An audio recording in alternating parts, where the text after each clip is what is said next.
We're recording. Why, hello. And we have more than 5 listeners this time. That's right. Our last Patreon episode was for 5 people. It was literally 5 listeners. It's a magical moment. It was a magical moment. But we are glad you're here, plus 5 listeners. Exactly. Yeah. The original absolutely. 5 have a special place in our heart. But everyone else does as well because you're all supporting our show with your money, which is crazy. We don't know why you're doing that. Still kind of boggles my mind. But we love you. Yes. And thank you. Every single day. For supporting our weird little show that we didn't really think anybody would ever listen to. Let alone give money to. No. How freaking weird is that? So you guys are the best. Totally the best. I have a small, Patreon only update. Oh. After our last episode. This is very exclusive, folks. Only you get this little tidbit of information. What? And that's that I gave a little bit of misinformation about the Heaven's Gate cult in our last Patreon episode. Oh, okay. Heaven's Gate did not drink Kool-Aid to commit suicide. Samantha, why did you lie to us? Because I was misinformed myself. Actually, I was just wrong. They mixed phenobarbital with applesauce and washed it down with vodka. That's so specific. It is. Because I read the Jim Jones book, and I finished it since our Patreon episode. And yes, don't drink the Kool-Aid is a phrase that originated from Jonestown. Okay. And I thought it was the Heaven's Gate. It's not. Because Heaven's Gate, it would be don't eat the applesauce. Don't eat applesauce and then wash it down with vodka. And I'd go, of course I wouldn't do that. That's gross. Yeah. Like, don't worry. I've never done that in my life, and I never will. Sounds like a terrible combination. Plus, the phenobarbital. Oh, yeah, that. The worst part. Oh, yeah, the deadly part. Yeah. So that... The thing that always weirded me out about Heaven's Gate, I mean, it's all weird, but that they were all wearing the same matching shoes. That is weird. The whole thing was weird. Some sort of Nike shoes. Did you listen to the Heaven's Gate podcast? No. I started it, and it was really well done, and I just kind of got... I don't want to say bored with it, because I really love the narrator, or the host. He does a really good job, and I've listened to some of his other stuff, but I don't know, I think they made it a little too long, and I just kind of got bored with it before I even got to, the mass suicide part. I should maybe give it another try. I've heard really good things about it, but I have been reading the Jonestown book, and I'm going to need a break. From cults? From cult mass suicide, yeah. Yeah, that's true. Jonestown was a rough book. I don't want to jump from one to the other. Even I'm like, A little too much. Yeah. I would recommend the podcast, and I might give it another try. I just got a little burned out on it. Yeah, fair. Do you have anything else to say before we jump into Alien Autopsy? I'm so excited for this topic. So excited. This is, as soon as we said, we should come up with some, unsolved mysteries adjacent topics to talk about for Patreon, I was immediately like Alien Autopsy? Oh, yeah. And we found it on Netflix, so if you have Netflix, you can watch the entire thing. It's a little hard to find. I feel like Netflix doesn't put it out there. It's true. You have to really type in the whole title, and then still you have to scroll down, because they're don't sort of want to admit that it's something they paid money for. I don't know. But it's there, folks. It has a lot. So this was actually a pretty big deal. I have a little bit of background. Yes. I remember how much Fox hyped this back in the day. It was huge. So Alien Autopsy is this is from Wikipedia. Alien Autopsy is a 17-minute black and white film depicting a medical examination or autopsy. It was released in 1995 by London-based entrepreneur Ray Santilli, who's in the Alien Autopsy Fact or Fiction. He presented it as an authentic autopsy of the body of an extraterrestrial being recovered from the 1947 crash of a flying disc, quote-unquote, near Roswell, New Mexico. It was allegedly supplied to him by a retired military cameraman who wished to remain anonymous. And Fox Television broadcasted the footage in the United States on August 28, 1995, under the title Alien Autopsy Fact or Fiction. The program caused a sensation. Fox rebroadcasted the program twice, each time to higher ratings, with the November 1995 broadcast winning its time slot again with 11.7 million views. That's crazy. Mm-hmm. All right, so it's not just me remembering this. A lot of people watch this bullshit. You could get... I don't know if it's just the 17-minute footage or the hour special, but I remember at Blockbuster they had the Alien Autopsy VHS. That's hilarious. And for the Alien Autopsy Fact or Fiction, because that's the full title of the one that aired on Fox, they interviewed we'll get to it, but special effects makeup artist Stan Winston, who did Jurassic Park and the Alien films. Which, the special effects in Alien and Aliens are so good. They're so good. Really, really holds up. They interview several like world-renowned forensic pathologists, which when we talk about them, we'll maybe debate whether or not they deserve that title. But yeah, this wasn't just like some, I don't know, low-budget random people like. And they could not have promoted the hell out of this special more. Yeah. Like, it was advertised every commercial break for every show, I swear. You were just drowning in, you're not going to believe when we air this alien autopsy footage. Fact or fiction? Definitely fact. Tune in. Definitely fact. Yeah. Should we jump right into our little breakdown? Yeah, I want to read the disclaimer that's at the very beginning of this special that they both put up as a title card and read to you. I feel like Fox for a while really liked acting as if their content was like more saucy and ridiculous and like needed more warnings than it actually did. Like they got really into like the little rating thing at the top corner. Oh, yeah. They would have like the V for violence. I don't know. They just were trying to be like the trashiest network ever. But so this was the title card that came up. The following program deals with controversial subjects. The theories, opinions, and beliefs expressed are not the only and possible interpretation. Viewers are invited to make a judgment based on all available information. Thanks, Fox. I will make a judgment. Well, and so it opens with Jonathan Frakes, who, can we talk about this guy for a second? Yes, because I am not a Star Trek person. So Neither am I. I do not have this, like Mac was watching it with me, and I think he was having this very, like, fond, nostalgic moment from, like, growing up watching him on Star Trek. And I was just like, this smug bastard. Smug is a good way to describe him. And he always has these, like, his eyes are, like, kind of watery. They're very small for someone on television. He has this, like, faraway look in his eyes, and he's always just acting like I'm really philosophical as I'm talking to you. What if? And then he's, like, holding his chin. Yeah. You know, he's like stroking his chin and looking past the camera. What if the alien is real? I think I put that on our Instagram story. If you saw it, you definitely know what I'm talking about. It's hilarious. I'm sorry if I just crushed all of your dreams because you're in love with Jonathan Frakes, but whatever. So he also comes out. No sympathy for you.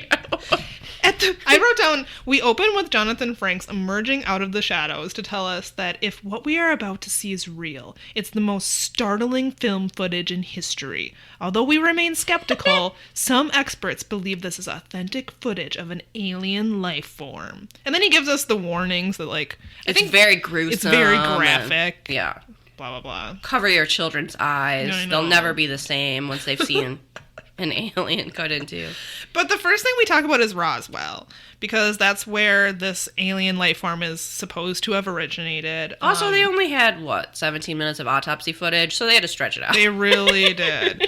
And, I mean, we have to talk about the opening sequence first, the very 90s, intro, where we get, important moments from the documentary. And at some point, even throughout it, we'll get, like, a shot of the sky with, like, a transparent picture of the alien's face. Superimposed on the sky shot. It's very bizarre. The font that they use, which is this, like, grungy typewriter font that used to be used all the time, it's just, like, that font is my childhood. Totally. So we join Jonathan Frakes at the Army airfield at Roswell, where he tells us that in the summer of 1947, something definitely crashed just outside of town. And 48 years later, it remains a mystery. It definitely crashed. Guys. Here's the thing about Roswell, because I'm very skeptical. Obviously, you know this by now. You've been listening to this podcast. But, like, the alien thing has been confirmed, basically, by the government that they have these alloys and that film footage that was really convincing. Yeah, if we had made this a few months ago, we could go, this is the stupidest thing. So dumb. Blah, blah, blah, blah, blah. Who cares? I can't say that now. But now the government has confirmed they have these alien alloys, and basically the world has gotten so weird that everyone shrugged and no one cared. Pretty much. Because we're like, oh, all right. Weird news comes out every single day. Aliens are real? Aliens are real. Whatever. Donald Trump's still president. Who cares? that doesn't really affect my life. And, like, let the aliens go about their business. They're probably happier than we are. Yeah, I wouldn't say that I totally believe that there was an alien crash landing at Roswell, but I can't also say that I totally disbelieve it. I know, it puts us in a strange spot. Yeah, it's a little strange. So they play some 40s radio broadcasts from just after the crash, which takes us back to that era. I thought that was a really nice detail. And then we get a few different people who weren't immediate witnesses of the crash, but they were like adjacent. So a lot of these are children of people who worked at Roswell. Walter Hott is interviewed. He is a former Roswell Army Air Force public relations officer. He said that he was given a press release which stated basically that they had in their possession, they being the government, a flying disc. He was told to give the press release to the media, but then within 2 hours, General Ramsey took charge and issued a new statement that it wasn't a flying disc, it was a weather balloon. So who wrote that original press release? I don't know. I think he probably wrote it, but he was given directive from someone above him. Oh, okay. Because he was the public relations officer, so he probably wrote it. But he was told what to write and to give it directly to the media, and then all of a sudden this general... You're like, whoa, wait, no. Stop. Actually, it's boring news. Don't pay attention. Right, exactly. So then we see Dr. Jesse Marcel, who is listed as a Roswell eyewitness. His father worked at the Air Force. He remembers his father waking them up very excited, and he claims that his father brought debris from the crash and spread it out on his kitchen table. He says that on the debris there was at like 2 symbols in the morning. Or hieroglyphs. Yeah, it was very strange. Like you would remember if your dad burst into the house at 2 in the morning and made you look at alien aircraft debris. Yes, totally. I mean, I would personally. That happened very rarely in my childhood. So Kevin Randall comes in next. He's the author of a book called UFO Crash at Roswell, and I wrote also the owner of a gray V-shaped mustache. True.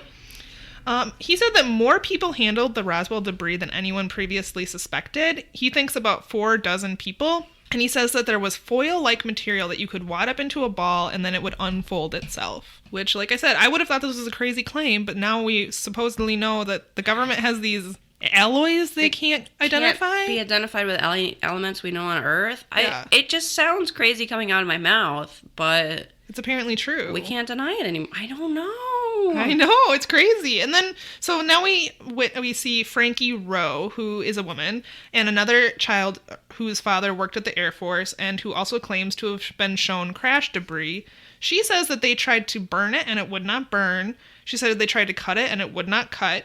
She says that when you wadded it up into a ball in your hand, it felt like you weren't holding anything. She often refers to her dad as daddy, which made me uncomfortable. Yeah, I don't approve of that. No, I hate when people do that. But she said that he saw 2 bodies that were lying on the ground and that there was one, what he called a little person that was still alive. And she said that he thought it was very sad that alien's friends were dead or something. At one point, I thought this was the most credible part of her claim is when she said, my dad would not have gotten excited about a weather balloon. I wrote that down too. He was not an easily excitable person. And that's a good point. A lot of these people I don't think were. They show pictures of her dad with other airmen who worked there. And it's totally a good point that, like, these are not conspiratorial-minded people.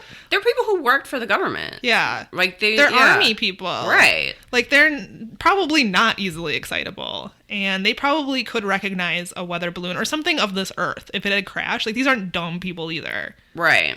So I think that's a really good point. Yeah, it's whether or not she's accurate in that information. Right. And these people were children when this happened. But she also says, that she held it herself and that she experienced wadding it up into a ball, and she said it would get smaller and smaller and smaller until you almost couldn't see it, and then it would just get bigger again, which is very specific and very crazy. Yeah. Kevin Randall, who's the author, gives us the timeline. So the craft and the bodies were taken to a hangar on the airfield that evening. The bodies were supposedly put in a wooden crate. They shipped a lot of people who were involved to Fort Worth, so the press couldn't get a hold of them. Families were silenced. Frankie says that she was threatened by a man with a baton. Yeah, that was scary. It sounded scary. He said this is a big desert, and if we, like, put you out there, nobody would ever find you. Yeah, she said that a man came to the house, or maybe multiple men, and basically told her to lie. And she said, said, no, you didn't see what you saw. And her mom had told them never to lie. And so she said, no, I did see that. And then all of a sudden he was threatening her, basically to kill her and her whole family. Yeah. Which is frightening for a child. And she's very convincing because she's, like, tearing up when she's talking about this. Yeah. The next day, the debris is thought to have been flown to Wright Airfield in Dayton, Ohio. And the bodies were thought to have been taken somewhere else, but no one knows where. Several people say that it was brilliant of the government to say, we have captured a flying saucer, like, to the public, and then all of a sudden say, no, we made a mistake, it was a weather balloon. I didn't really understand that logic. Did you? Because we wouldn't even be talking about it now. If they had said it was a weather balloon from the start, then I feel like there'd be fewer conspiracy theories. Exactly. I don't know why that was so brilliant. Because it looks like they're covering something up, right? So that's how you breed these conspiracy theories. I didn't get that at all. But that's about what we get as far as the history of Roswell. And now we start talking about the autopsy itself. So the first person we meet is the man himself, Ray Santilli, who, of course, says that the alien autopsy is going to be subject to ridicule. And he's very self-deprecating and kind of convincing when he says, who's going to believe that? This is a ridiculous thing to say. I wrote that down too. Like, he's a pretty good actor. Yeah. He owns a small music and video distribution company in London, and his claim is that he was acquiring some 1950s rock and roll footage when an elderly American cameraman he had been dealing with said that he had something to show him. Sure. I mean, maybe that's a good backstory. Yeah. It makes sense. It establishes kind of the right timeline of who would have this in their possession. We'll learn later that a lot of thought went into this. So the cameraman told Santilli that he had top military security clearance and that in 1947 he was flown urgently to Roswell, where he filmed the recovery of several aliens as well as the autopsy. The cameraman claims that a few reels of film needed additional processing. I'm doing air quotes. So he kept them, but sent the others on to Washington. After this processing, he tried to get the government to come pick up the remaining reels of film, but they wouldn't. And I wrote down in parentheses, odd for a government who is so apparently determined to cover up this UFO crash. Yeah. No, just keep the film. So I have some more footage. Yeah. Of the alien itself. Want that. Yeah. Just keep it in a box and then sell it to some guy in a few years. Yeah. Santilli refuses to reveal the identity of the cameraman, citing journalistic privilege or something like that. A man named William Deere, who is a private investigator. Is he your pick for most valuable mustache? Oh my god, he's such a hilarious character. I think he could be just because he's got the whole package. He has very gray hair, but then a very dark mustache. He's also wearing 2 pinky rings, not just one, 2. Notice the pinky ring. And the world's ugliest tie. This guy thinks he's Sherlock Holmes. He thinks he's Sherlock Holmes, but he's wearing like a knockoff Versace tie. Yeah, he is. Oh, he says, I'm gonna tell you, and I've been in this business for many years, that guy, me and the cameraman, lives somewhere in Florida. He doesn't say why. No. I was like, well, maybe, yeah. But he doesn't. Basically, like, he's old. You know where old people are? Florida. Pretty much. I was like, okay, we're supposed to take your word for it. Just leave him alone. I don't know. It's like, do you have to send this very shady seeming private investigator after him? Yeah, Fox apparently hired this private investigator to try and find this cameraman. I think they really liked doing that at the time. Spoiler alert, the cameraman doesn't exist. So yeah. He couldn't be found. First of all, I think William Deere thought he was seconds away from getting his own show because he plays up to the camera so much. Oh, yes. And I think there was a period of time where any excuse that Fox had to hire a private investigator or hook someone up to a lie detector, they would take it. Later, we get this definitely staged shot of a boardroom with his like team sitting around a table, and he's at a flipboard writing down their plan. It's hilarious. All I can do is shake my head and then go, no, I don't know. William Deere, where are you, William Deere, today? Oh my god. I hope listening to this. I hope you're a Patreon supporter. Oh my goodness. So we next transition into discussion of the film itself, and of course Jonathan Frakes warns us that it's very gruesome.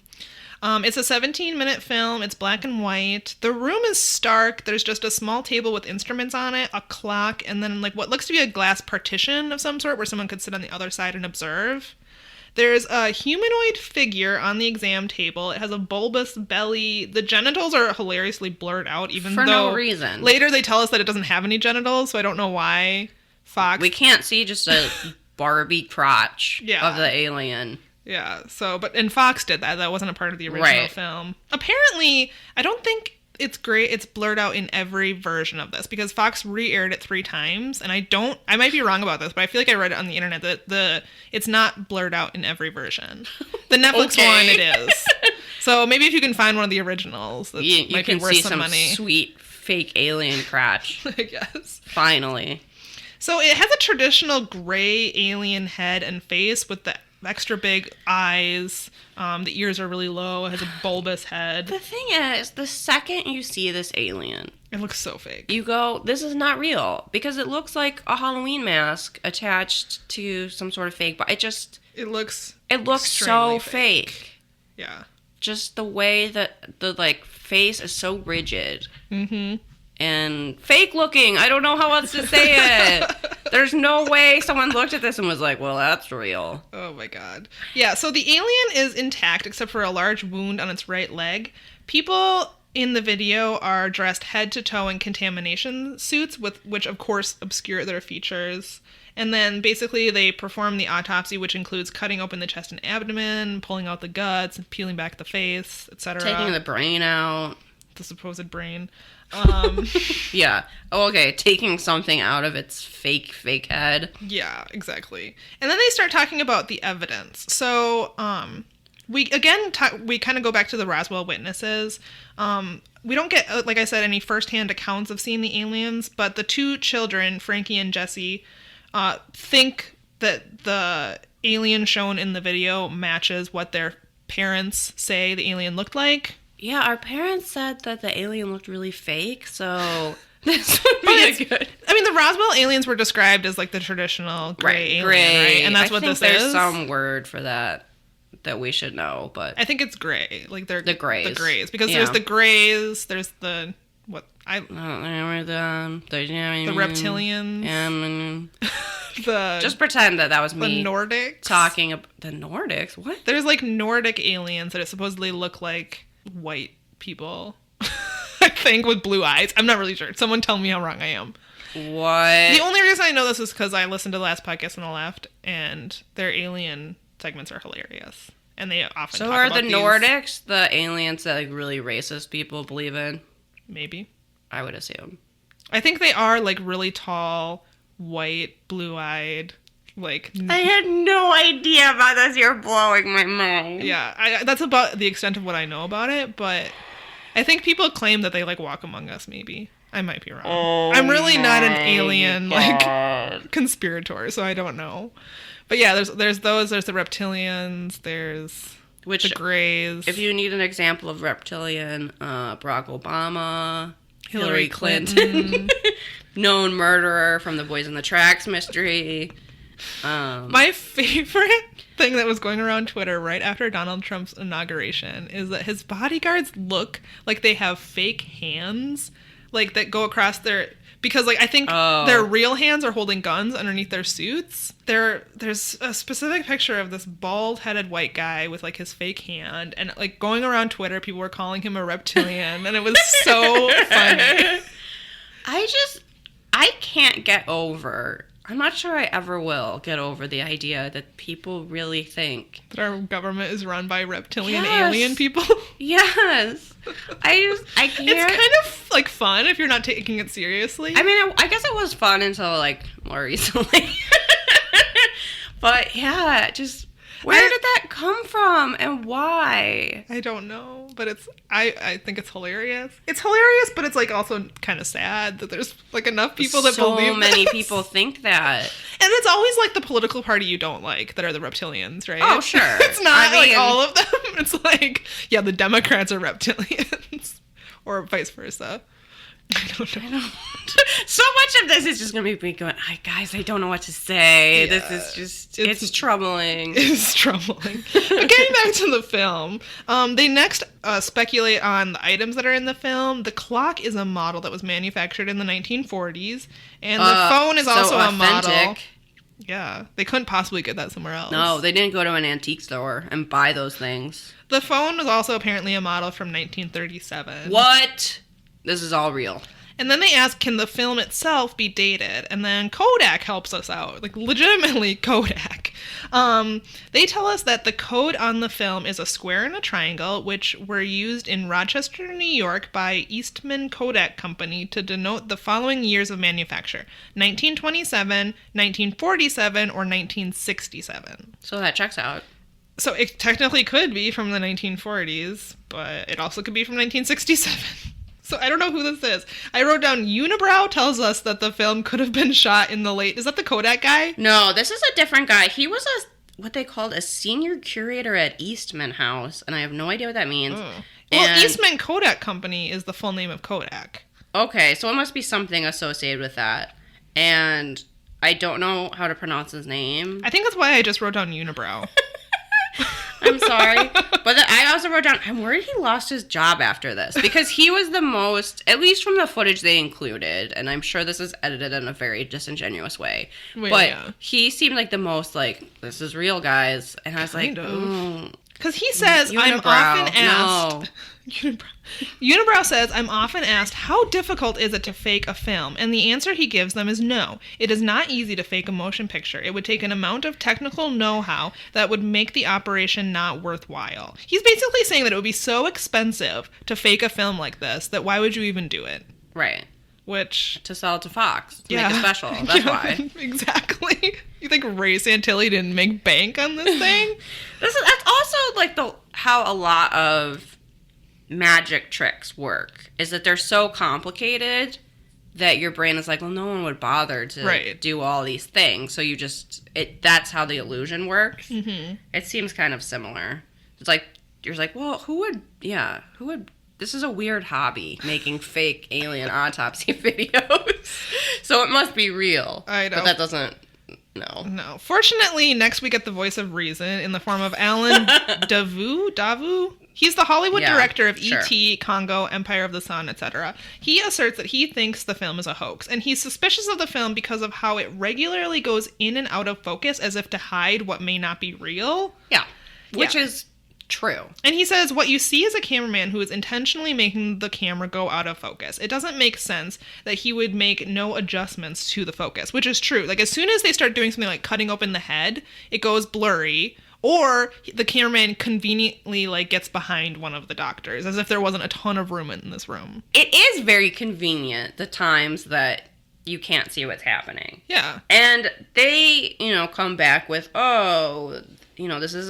this isn't a fancy photographer. This is a Navy combat cameraman, and cameras didn't maintain focus, and the doctors are getting in the way. Sure, that's all true, but they happen to get in the way at the most convenient times. Yeah, Alan says that during pivotal moments in the procedure, such as when the skull is being opened, the cameraman repeatedly moves to places where he can't see what's happening, such as the doctor's back, when he could simply walk to the other side of the table to get a better view. Which is totally true. And then what you said, they bring in someone for the opposing view, and we get Dr. Roderick Ryan, who is kind of legit. He's a Navy combat cameraman who photographed atomic bomb tests. And I said he looks kind of like Donald Trump. Yeah, a little bit. He had a very Trump-like look, which immediately made me not like him. He filmed nuclear testing at Bikini Atoll. I can't imagine. That's insane. So this is no schmuck. Like, he knows what he's talking about. And he says that the film going in and out of focus is consistent with the type of equipment they used. The camera did not have through lens focusing, so if it had maintained focus, that would have indicated to him that the film was more modern or the film equipment used was more modern. Right. You would have to manually focus it each time, and this is because they're moving around, and the camera, the camera's not automatically focusing, so things are going to go out of focus, which is true, except this alien looks like bullshit. And also, yes, it is happening at only the most convenient times, not any other times. He also contends that the cameraman keeps moving behind the doctors to stay out of their way. Like, I really think they could have just gone to the other side of the table. So, yeah, no. Whatever. Next, we talk about the anatomy of the alien. And Jonathan Frank says, is this really an autopsy of an alien being, or could it be something else? A dummy, a deformed human, an incredible hoax? To find out, we showed the video to two of the world's leading pathologists. The idea that this is a deformed human is so... I can't believe they spent any time on it. This next part is a little problematic, folks. It's insulting to it's insulting to our intelligence. It's insulting to... the field of forensic pathology. This is... Okay, you have alien autopsy, fact or fiction. You have two options. This is an alien or this is a hoax. Don't try to tell me that this is some sort of... Deformed human being that, what? The amount of time that they spend on this is the worst part of the special, in my opinion. Yeah, so we get two people, Chris Milroy, who is a little more logical about the situation, and then Cyril Wecht, who... kind of loves Chris Milroy. So he's in Sheffield, and he is approaching this with... a healthy amount of skepticism. I say this as someone who, unlike most people... just needed to stop by Sheffield on vacation, and it's not a tourist destination, really. He says this in, like, the most dour, like, sarcastic way, where you can tell he's just going like, oh, this is all bullshit, but without saying it, you know? They're asking me if this could be a human, so I'm just gonna answer it in this really, like, sarcastic way, but without, like, blinking, and it's just so... I wish they had more footage of him, but I'm sure it would just, like, give away that it's all totally fake. Yeah, he doesn't give us that much information. He's hilarious to me. He says, yeah, the ears are low set, below the position that one would expect to see in a normal human. He said you don't see any male genitalia, and therefore it could be a female body. But what he says, which I think is another good point, is that it's odd that they spent merely 2 hours examining the alien. Why wouldn't you spend weeks, months, probably years examining this thing? After 2 hours, you're like, well, get done with this alien. Let's move along. Pretty much. Like, you wouldn't do a traditional autopsy. You would go much slower. But this is a traditional autopsy, so that makes no sense. It's pretty hilarious, and... thanks to him for pointing it out. But now we need to talk about Cyril Wecht, who is a past president of the American Academy of Forensic Science. Who has apparently done and supervised like 40,000 autopsies. It made me wonder about all of those autopsies. It made me wonder about all of our forensic science. Yep. I am honestly concerned. Please have this guy in Sheffield oversee things and not Cyril. Oh my god. So he seems to be assuming that this is a human. He says, I have never performed an autopsy on anybody who even closely resembles the being we see in this film. Yeah, because it's not real, dude. Yeah. No, what? Exactly. So he points out that there are 6 fingers and 6 toes, telling us that this is a condition known as polydactyly, which he loves to say. I mean, it is kind of a cool world, I guess. And then here's where it gets a little bit off the rails. He says, we could be looking at a woman with Turner syndrome, a chromosomal disorder that affects 1 in 5,000 female births. No, we're not. Jonathan Franks does the voiceover here and says that victims, which is a weird way to describe them, lack female chromosomes and do not develop sexually. Few survive to adulthood. So I'm just hanging my head in shame. I don't know, my country. Well, it gets even... So they show a child with this disorder. It looks nothing like the alien. If you Google Turner syndrome, the images you see look... Even the children who have it, who have survived, I don't know how long these children survived, but a lot of it is children. They look like normal female children. They don't look like this alien. They have like a wider neck, but that's about the only way you can distinguish them. Which also, did this from alien other have children. A wide neck? No. No, it had like a normal sized neck. It just had a bulbous head. Like, I kind of want to punch this guy's Cyril speculating, in the face. honestly, and this is it's gross. He was speculating because the alien body had no breasts, that it hadn't developed sexually, so that it was a female that had an issue with their ovaries. Cyril, I'm coming for you. Watch your back. Because next they talk about whether or not the injuries that the alien sustained could have been caused by radiation experiments. And then they show footage from actual, like, victims of radiation, and that seems really tacky. And yeah, because this documentary is so fucking tacky, don't include Don't include, like, actual victims of something serious. Yeah. In your stupid, are we looking at an alien cash grab documentary. Oh my god. To show, like, people who are actually suffering from radiation poison. Like, they say because it had, like, a burn on one specific part of its body, that for some reason meant it could be radiation. Because they're in contamination suits, it could have been radiation. But then I just wrote down this bitch, which is, I'm talking about Cyril, says that what we could be looking at is a very unfortunate woman who had a malignancy, probably of the ovaries or the cervix or the uterus. What? Just any female part? Who then received radiation treatment. That's a possibility that we should keep in mind. No, we shouldn't. Have you ever known anyone who had ovarian cancer or cervical cancer? Did they suddenly turn into an alien? From the radiation? Does that happen? Oh, wait, yeah. Yeah. They suddenly grow a bulbous head. They lose their breasts. They're gray. Their eyes are gigantic and dark. Why is this man, supposedly of science, defaulting to the extremely antiquated belief that if a woman has a problem, her uterus must be broken? Her cervix must be broken. Why would it have anything to do with the cervix? This alien doesn't have a penis, so it must be a woman, and it's deformed, so it must be a woman whose cervix is broken. Like, what we see here is a woman, she's 35 years old, she's unmarried, and she hasn't had children. Look what's happened to her! Oh no, it's gonna happen to us! Look at this old maid! Undesirable, no breasts. Throw her in the garbage. Like, what? This looks nothing like a human. This is crazy, dude. It's a fucking Halloween store prop. What are you talking about? The only other note I hope this guy lost his medical license. So too.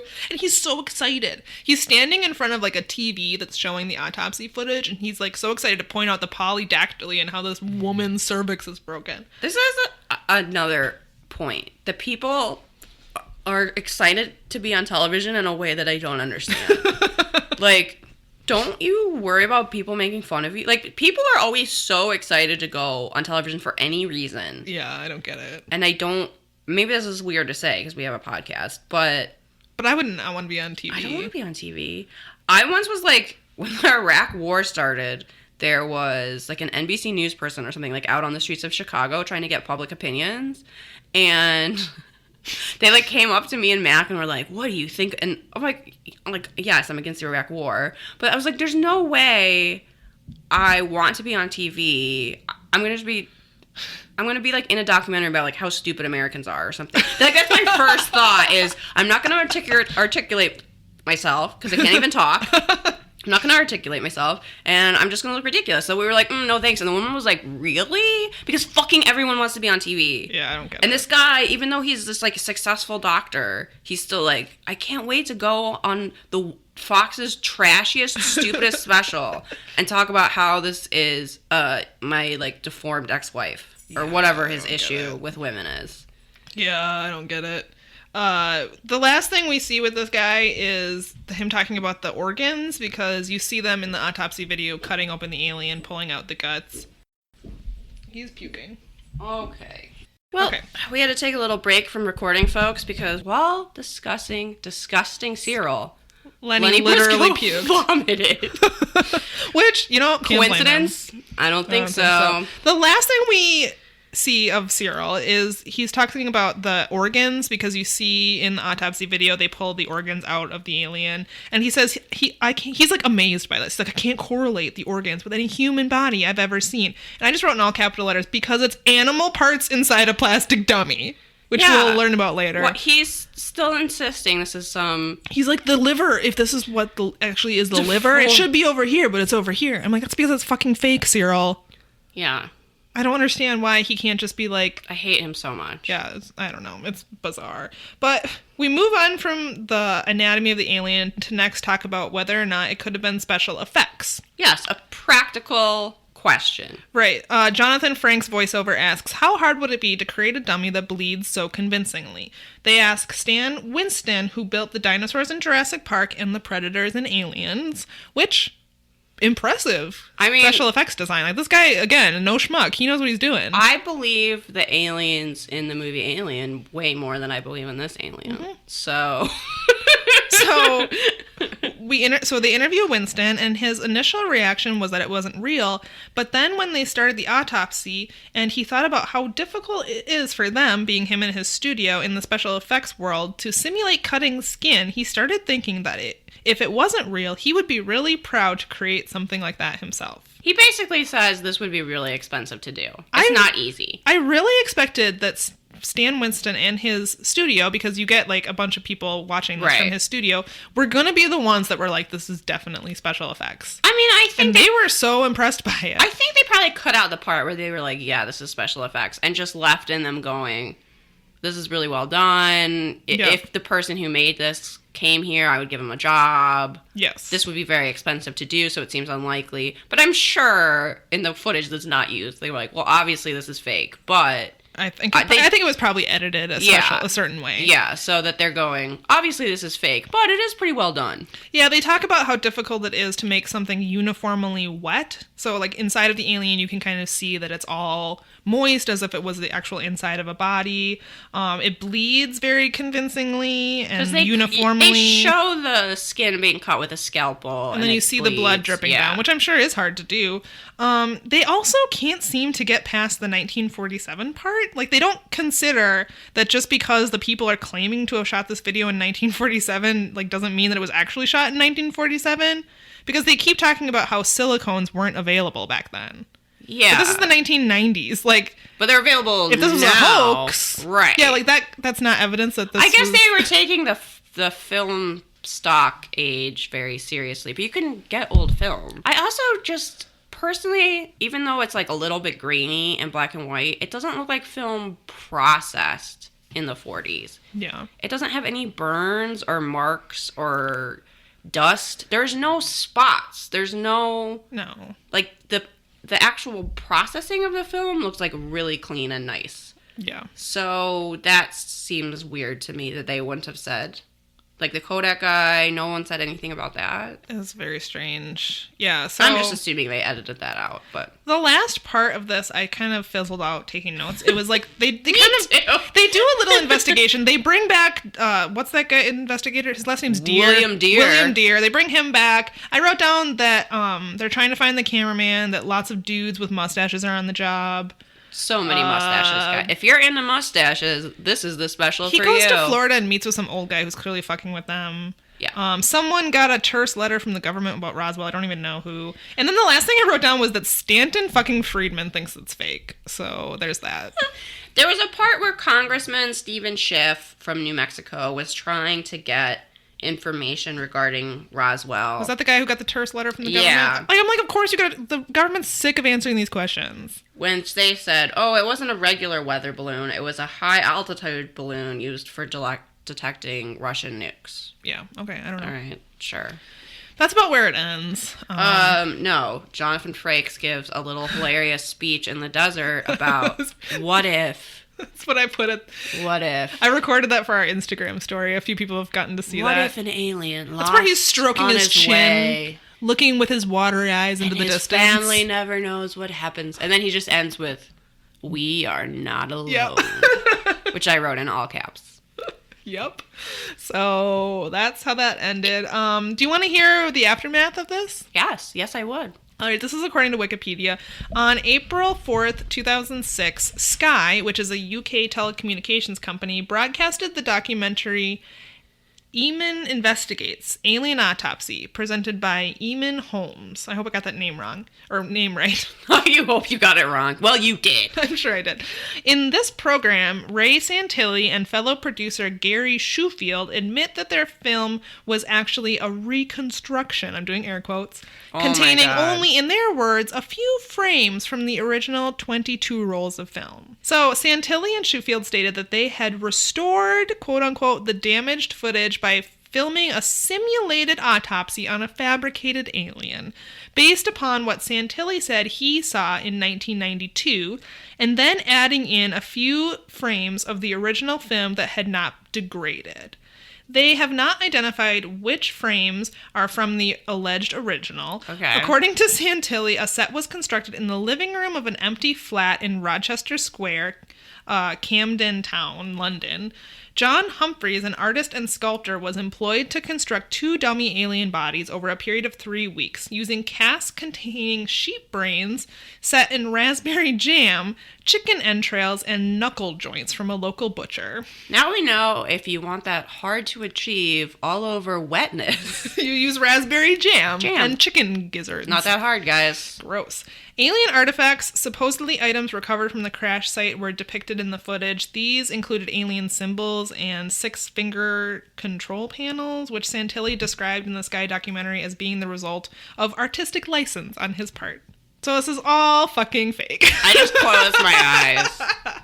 Oh boy. I don't remember seeing any control panels. That must have not been in the Fox They didn't special. show it in the Fact or Fiction. They went, this is too fake. Yeah. Let's cut that part out. They didn't show that part. Because I did realize that the amount, so they were saying, oh, there's 17 minutes of footage. But the amount of footage they show in the Fact or Fiction special small. Does not add up to 17 minutes. It does not. There's a lot more that was left out. Yeah, so it was totally fake. I hope John Humphreys got a job working as a special effects artist on I guess. a big place, because apparently he's really good. He'll show up with some jam his first day. Go, this is my secret.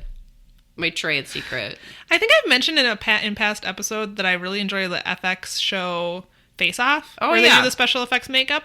They're really good, and they create some really impressive creatures that they put on humans. Right. And people watching this, it didn't surprise me that this could be done.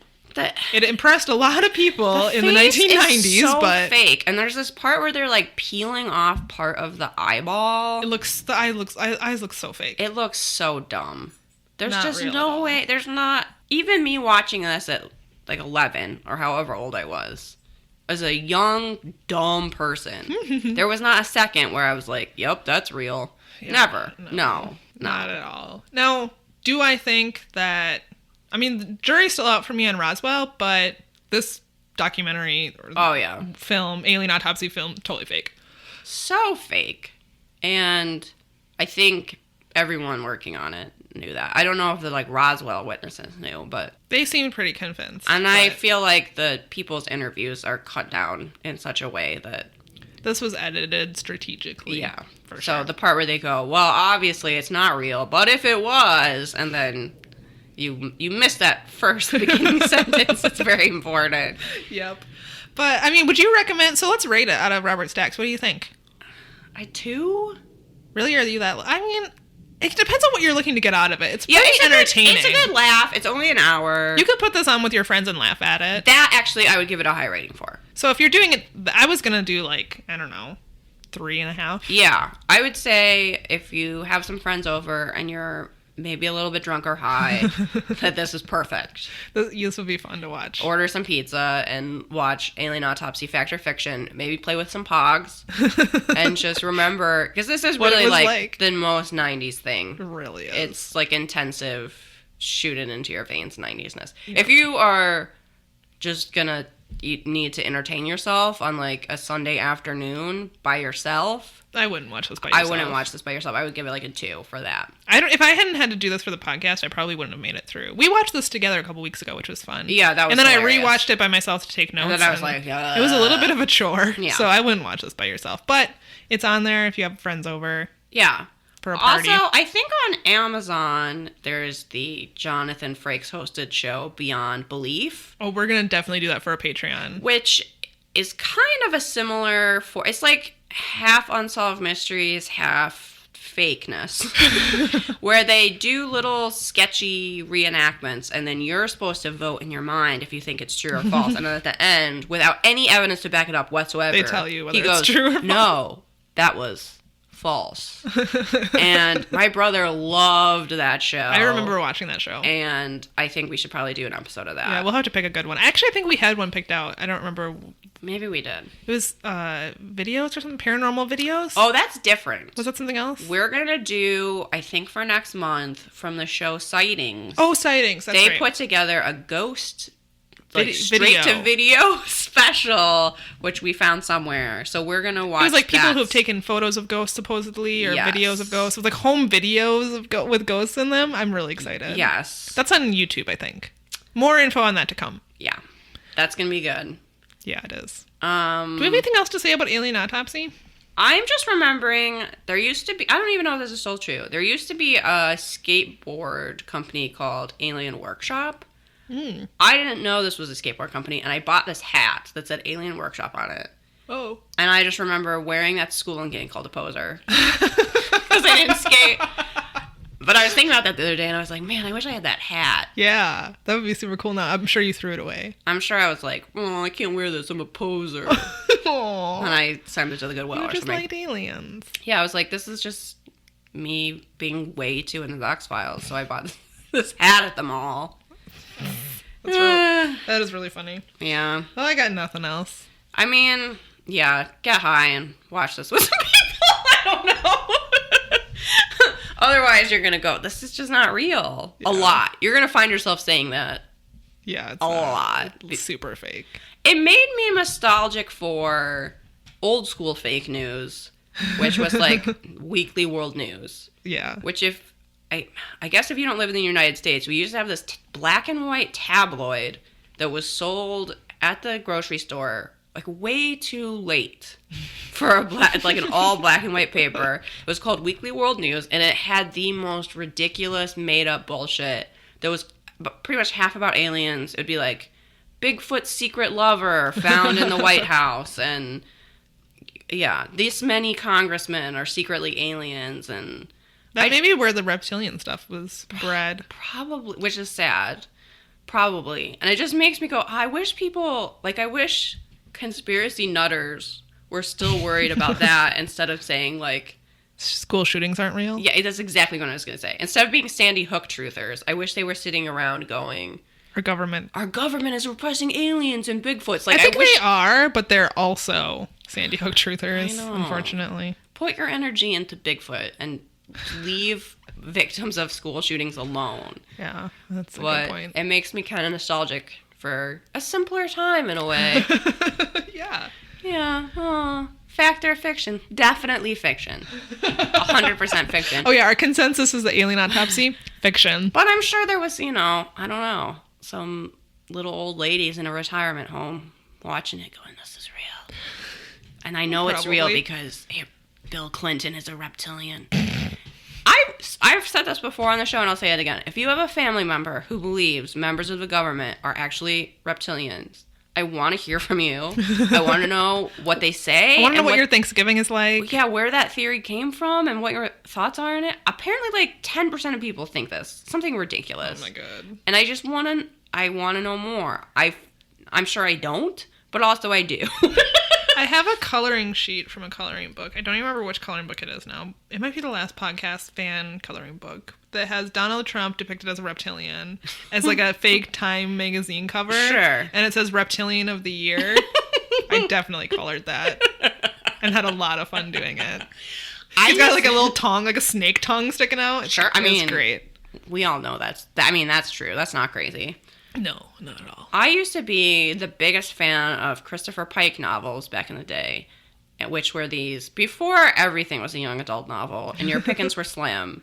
He wrote these, sort of like R.L. Stine books for teens that were either really ridiculous murders or sometimes there was like space travel or something. Oh, yeah. But it seemed like the twist in, 5 of them was like, oh, these aren't people. They're ancient lizards. And it like kept happening. And I was like, what? What's with this guy and the ancient lizards? Like, oh, you thought these were hot, sexy teenagers? Nuh-uh. Ancient lizards. I've definitely read one of those. I guess I didn't recall the name. But yeah. I've definitely read that. That plot sounds so familiar to me. You probably read one of, I swear like 5 of his books ended that way. Yeah. What was up with him? I don't know. Looking back, those are weird and also terrible books. Yeah. I'm sorry to break it to you. I loved them so much. Go look at one now. It's not good. No. I'm so sorry. I'm sorry for myself most of all. Yeah, well. Oh, well. I think we can put this one to rest. Close the chapter. Thanks for supporting us on Patreon, you guys. Patreon people, you're so amazing. Spread the word that if people want additional content, if you enjoy this, let us know on our social media. If there's something else you would like us to cover, send us your requests for Unsolved Mysteries adjacent. We are very open to requests. Yeah, we're enjoying doing kind of lighthearted things for Patreon. I think we'll keep doing that. Maybe not all the time, but sort of this alien stuff is really fun. It's nice to take a break from brutal murders. Yeah. And other sad subjects and talk about the things that are really important to this country. Like whether or not alien autopsies are real and whether or not people caught ghosts on home videos. Yeah. And send us your requests. Yeah. We love you guys. You're the best. Bye.